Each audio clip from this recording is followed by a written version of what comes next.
Okay, hi YouTube, Mr. Who's the Boss here. In this video we're going to be talking about the Galaxy S6.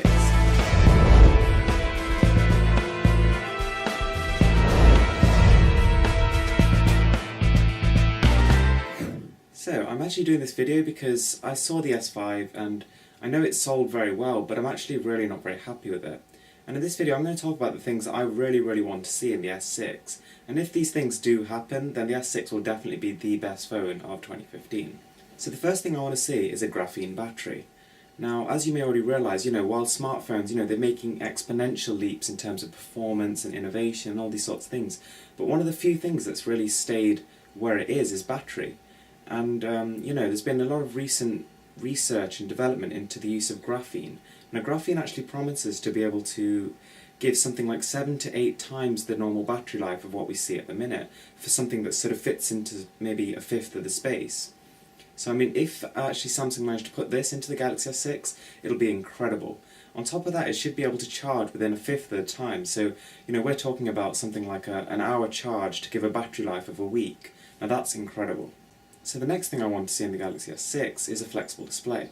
Now you may be aware that 2 years ago at CES, Samsung demonstrated its UM flexible display technology.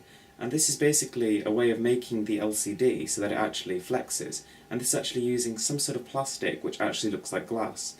Now, I mean, the actual benefits of doing this are just ridiculous. You could have your phone that almost folds like a piece of paper, or you could have a tablet that sort of fits into the space of a little cylinder, something like that.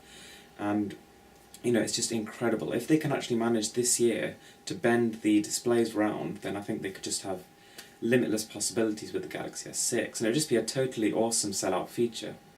Right, so the third thing I really want to see in the Galaxy S6 is a massive boost in processor technology. So as you already know, like the Snapdragon 800 was a big jump over the previous year's S4 Pro. But last year, we've not really had any progress. The 801 was a slightly overclocked 800, and the 805 was, again, just slightly better than the 801.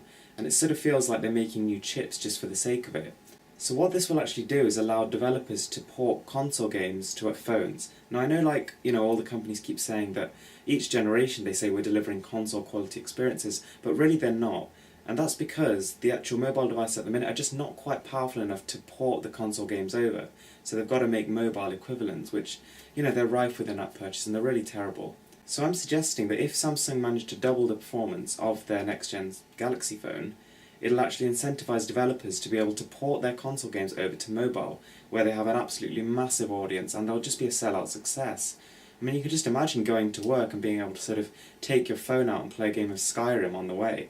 It's just, it's incredible. Right, so the fourth thing I think Samsung really need to do is to make the best camera they can without pushing up the megapixel count unnecessarily. So I think that if Samsung adopts a similar image sensor to that of the One M8, but obviously increases the megapixel count to say 8 or 12 or something like that, like a very solid number but not ridiculous, it'll have a really good shooter. So I think if we have that, a dual flash and 4K recording at 60 frames per second, we've got a winner on our hands in terms of a camera. Now the last thing I want to see on the Galaxy S6 is better speakers. Now I think phone manufacturers actually underestimate how much people use their phones for music. For a lot of people it's actually the primary use. So what Samsung need to do is build in a dual speaker similar to that of the HTC One M8, and those speakers sound incredible. And having good speakers does a lot more than you think. Not only does it make your music more enjoyable, but it makes all your videos more enjoyable.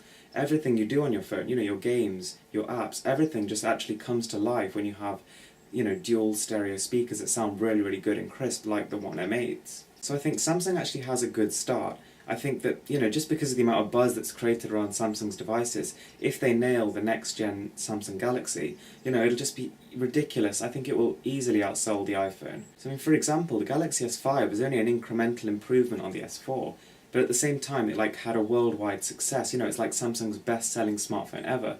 So if Samsung actually managed to get a revolutionary phone in their next sort of generation, I think they'll just blow away the competition. They might even drive companies out the market, and they've got, I think, the biggest potential of any Android manufacturer, or any manufacturer in general. I think Apple is actually going downhill a bit. But anyway, that's for another time.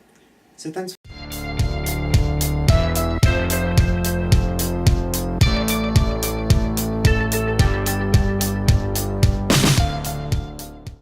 And now people are waiting for the Samsung Galaxy S6, and we have got here some really cool rumors that you are going to like. There is a clue that the Samsung Galaxy S6 is going to have a metal frame on the sides, on the corners, but not sure about that. With size being almost as important to Samsung as image quality, it has again been rumored that the Galaxy S6 will feature a larger display than its predecessors. With the Samsung Galaxy S range having risen from 4 inches to 5.1 inches in just 5 generations, we can see the S6 topping off somewhere around the 5.2 or 5.3 inches.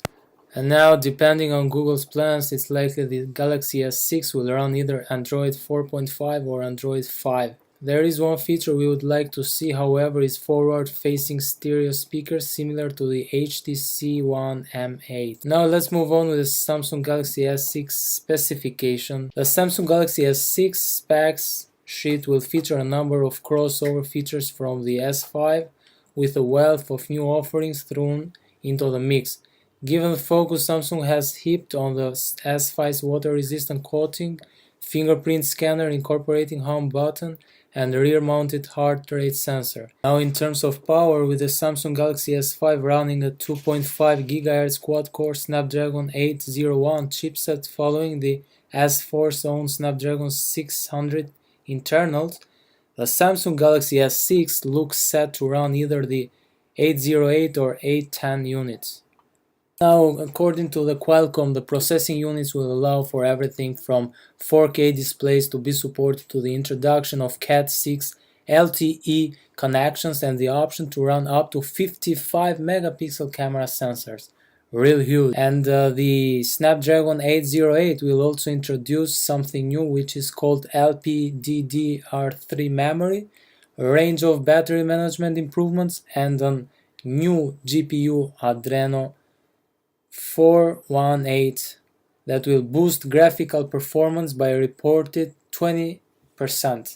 And now in money terms, the Samsung Galaxy S6, we don't have anything for sure yet, but given the fact that Samsung Galaxy S5 costed £579, I suppose it's the Samsung Galaxy S6, it's not going to be much lower than